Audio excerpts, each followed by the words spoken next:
ठकराहा की इस बैठक में उपस्थित सभी बुजुर्गों, नौजवान भाइयों,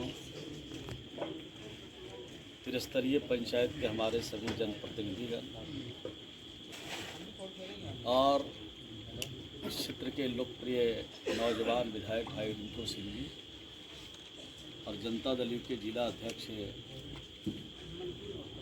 श्री भीषण साहनी जी, विधानसभा के विधान परिषद के सदस्य जी, सभी हमारे साथ चल रहे सभी सम्मानित नेतागण, यहाँ पर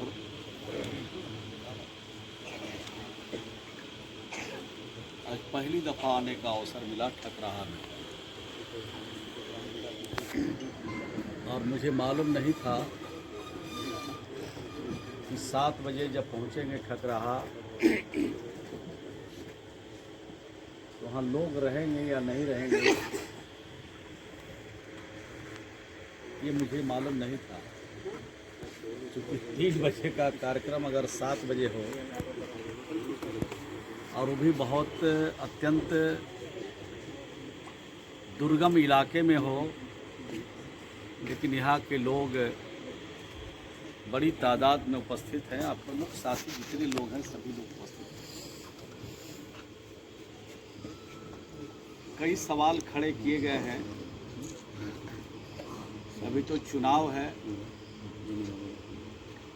लेकिन जो एम्बुलेंस के बारे में, जो दमकल के बारे में बताया गया था आप लोगों के बारे में, उसकी चिंता आज ही हम लोगों ने दूर कर दी है। एक बड़ा दमकल धनहा में लगातार वहाँ पर रहेगा और उसके साथ छोटा भी एक रहेगा।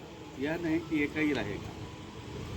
कभी कभी ऐसा होता है कि बड़ा दमकल पहुँचने में समस्या होती है तो छोटा दमकल भी जाके कुछ समस्या का हल कर देता है। और माननीय विधायक जी ने, माननीय विधान परिषद के सदस्य ने कहा कि 6 और भी आने वाला है, तो जब वो आ जाएगा तो विशेष तौर पर एक और यहाँ पर हम लोग उसकी व्यवस्था हम लोग करा देंगे। करा नहीं देंगे बल्कि हो जाएगी, लेकिन उसमें आने में अभी टाइम लग सकता है, 1 सप्ताह लग सकता है, लेकिन तत्काल अभी जो समस्या उसके हल करने के लिए लगाया गया है। दूसरा, एक मुखिया जी ने सवाल उठाया कि यहाँ पर एक डिग्री कॉलेज भी होनी चाहिए। तो अभी तो हम सभी अनुमंडल में एक डिग्री कॉलेज खोले हैं। जैसे जैसे समय बीतेगा वैसे वैसे और भी सुविधा हम लोग बढ़ाएंगे। और आप सबको मालूम है कि जो कुछ भी हुआ है वो हम लोग के 19 साल के शासन में ही बिहार में कुछ हुआ है। चाहे स्कूल का भवन बना हो, चाहे पंचायत सरकार भवन जिसकी वीरेंद्र जी ने चर्चा की, और मॉडल पंचायत सरकार भवन की उन्होंने चर्चा की। तो जो हम लोग ने काम किया है, वीरेंद्र जी के शब्दों में, सारा काम मॉडल ही है हमारा। जो काम हम लोग ने किया, बगल का तो आपका उत्तर प्रदेश भी सटा हुआ है। 10 कदम चलिएगा तो आपका उत्तर प्रदेश का इलाका आ जाएगा। लेकिन हम लोगों ने जो काम किया है उसका जोड़ा देश का कोई अभी राज नहीं लगा सका। विद्यालय की हालत देखिए पत्रकार जी, जब आज से 20 साल पहले कोई इस इलाके में आदमी आता होगा तो सबसे गिरा हुआ अगर कोई भवन दिखता होगा तो वो समझता होगा या तो स्कूल होगा और नहीं तो अस्पताल होगा।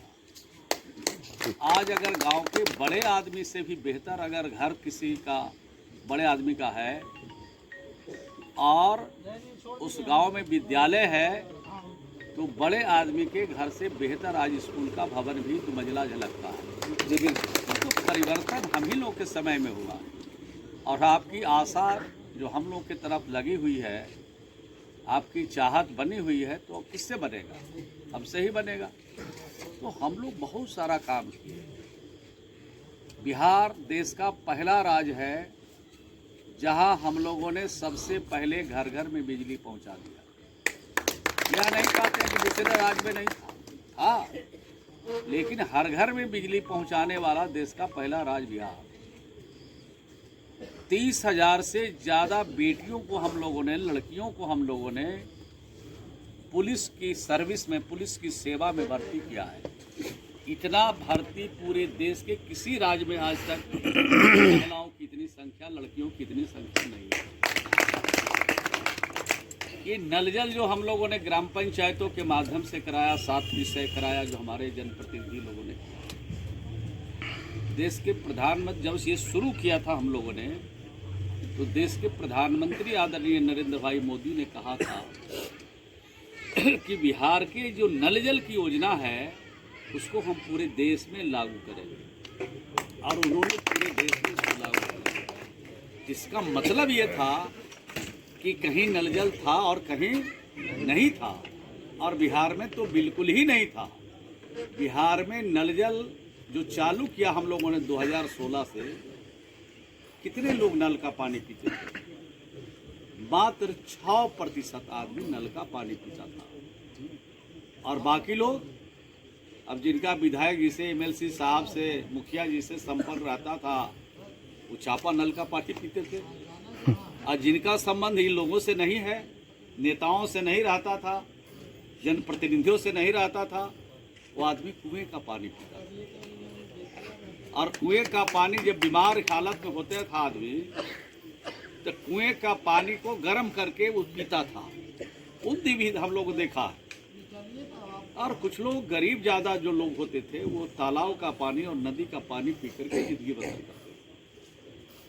बिहार की सरकार और बिहार के मुख्यमंत्री जी ने फैसला किया कि जितना पैसा हम लोग खर्चा करते हैं दवाई पर, अगर दवाई का जो पैसा है उसका आधा पैसा अगर हम पानी पर खर्चा कर दें, तो हर घर में नल का जल पहुँच जाए।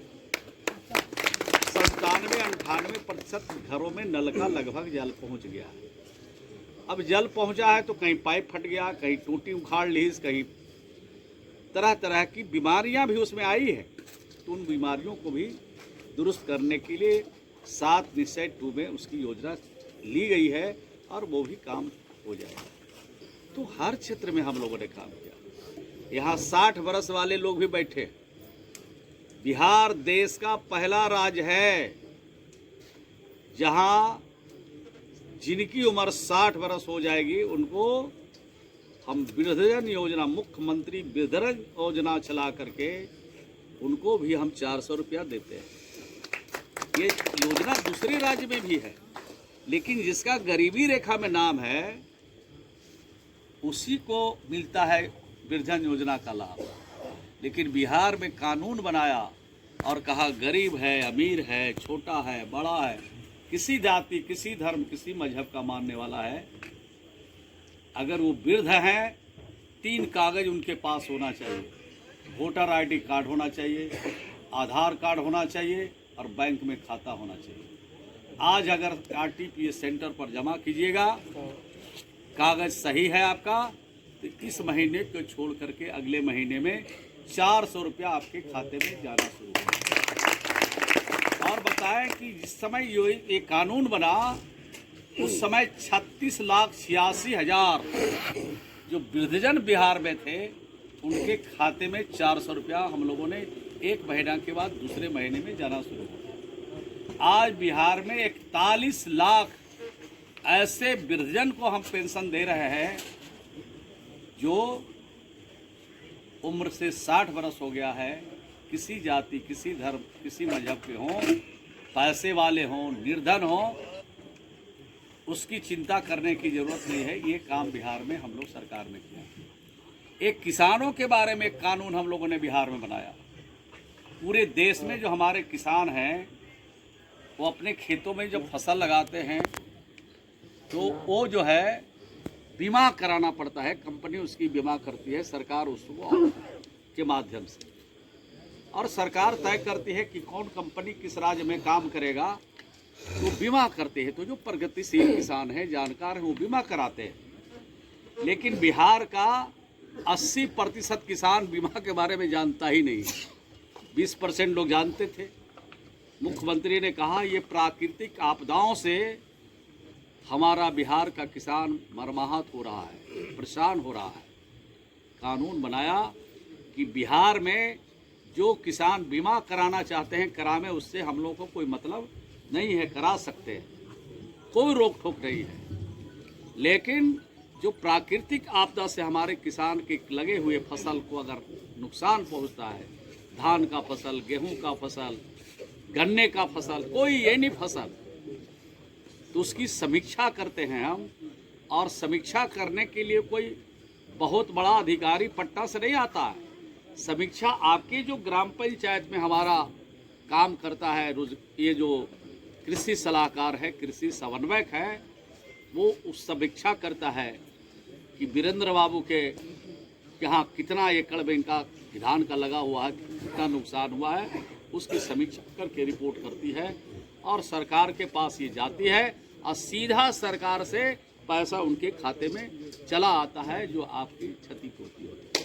तो हम तो जो काम करते हैं, जो वीरेंद्र जी के शब्दों में ही हम बोल रहे हैं, इन्होंने कहा मॉडल है, तो हमारा मॉडल सिर्फ पंचायत सरकार भवन नहीं है, हमारा मॉडल गांव का किसान भी है, हमारा मॉडल गांव के नौजवान भी हैं, हमारे गांव का मॉडल गांव के बच्चों की भी हमारी योजना है।